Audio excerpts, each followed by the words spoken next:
Welcome everyone to English 115. I am going to be your instructor this semester and I am really looking forward to learning with all of you. This will be a brief video on some of the expectations for this course in general and this week in particular. So one of the first things, obviously, if you're watching this, you probably have already done this, but every week you need to look at the announcements because not only do I post things in there, but also you'll see posts from the admin at APUS as well. So it could be potentially very useful. And also, I mean, sometimes there's information about virtual career fairs or just some great opportunities for you. So I encourage you to always look at the announcements every week. So let's go ahead and show you some of the things that I want you to focus on. You do need to start with start here. I do want you to look through the syllabus. That's really important.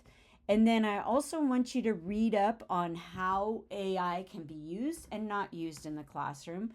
For this course, you can use AI for pre-writing, but you may not use AI wording in your essays.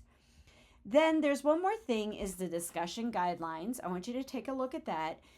Keep in mind that your initial post from week 2 on is due on Thursday, and then your responses to your classmates is due on Sunday.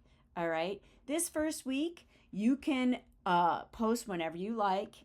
As long as you get everything in by Sunday, you are fine. But remember, to stay in this course, you have to post a 250-word introduction. Otherwise, you'll be automatically dropped from the course. Okay. And so mainly the one thing we have due this week, or you have in this week, is the week 1 welcome discussion. So make sure you read this entire information because you will have some parts to this course, parts that you must understand before you can stay in this course. So first, it's pretty easy. Introduce yourself. What are your hobbies? So-and-so. What are your career interests as well? For part 2, I need you to cut and paste this into your discussion. I will not use AI in this course. I agree to check all of my work for AI using copy leaks in the classroom, and I will contact my professor if my copy leaks percentage is high. Now, when you see a high percentage on copy leaks, that doesn't necessarily mean that you're going to get an F on the paper or I'm going to accuse you of AI, but you do have 2 routes to take. Number 1, rewrite your essay so it's not AI. And if you know what I mean, right? You know what I mean. Number 2, if you did not use AI, and it's still coming up 100% and you're not sure why, contact me. We will work through it and try to figure it out. Oftentimes, I see this with students and there are certain things that could cause the AI percentage to be higher. And so just ask me, just let me know. I am here to help you and I want you to learn how to use AI correctly in university. So definitely contact me if you aren't sure why the percentage was so high. Number 3, I want you to share an argument that you might have had. And if you don't have an argument, that's fine. Just go ahead and show something that happened on a television show or in the news. That's fine.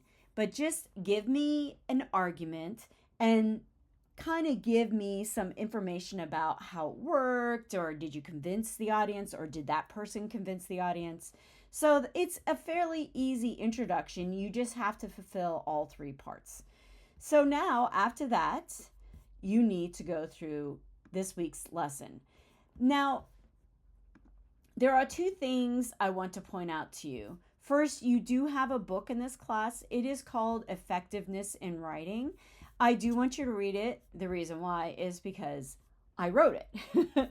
So at least I wrote it along with 2 of my peers. And we worked really hard on the book. It really aligns well with the course. So we do want you to read the book.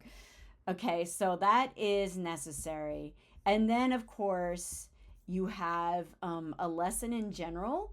And the lesson in general does give you a great idea of how to structure a persuasive argument generally. I do want you to pay particular attention to this because you will be continuing to use these three modes of persuasion in this course. Ethos is when you are a credible writer or you use academic authority to prove your argument. Pathos is when you use emotion, whether it's anger, sadness, happiness, sarcasm. You use this in order to prove your argument. And finally, logos is using facts and figures to prove your argument. So this lesson explains it a little bit more, but that's basically what it is in a nutshell. And then the next, obviously, you will want to read this. This is the makeup of just how you would prove your argument. So make sure you read all of this. It's very, very helpful. Your claim is basically your thesis statement when you write arguments, and you need to make sure your claim is succinct and clear. And as I always say, you're not writing a mystery novel. You are a lawyer and you're persuading your audience. And so your thesis statement will be your opening points. Okay? And you need to be specific about what these points are. Now, this is kind of interesting too because it shows you the kinds of fallacies that that could be potentially problematic in an argument. And so you want to stay away from these fallacies, but also it helps if you show with the other side some of the errors in their argument. All right. And then finally, we use MLA formatting in this course. This is a great example of it. But if you need help, starting next week, I will be uploading an MLA video that might help you. All right, well, that's about it. I'm really looking forward to meeting all of you online. And remember, if you have any questions at all, I'm going to show it right here. Please feel free to contact me in the 1-1 chat with Prof. Talk to you soon. Bye.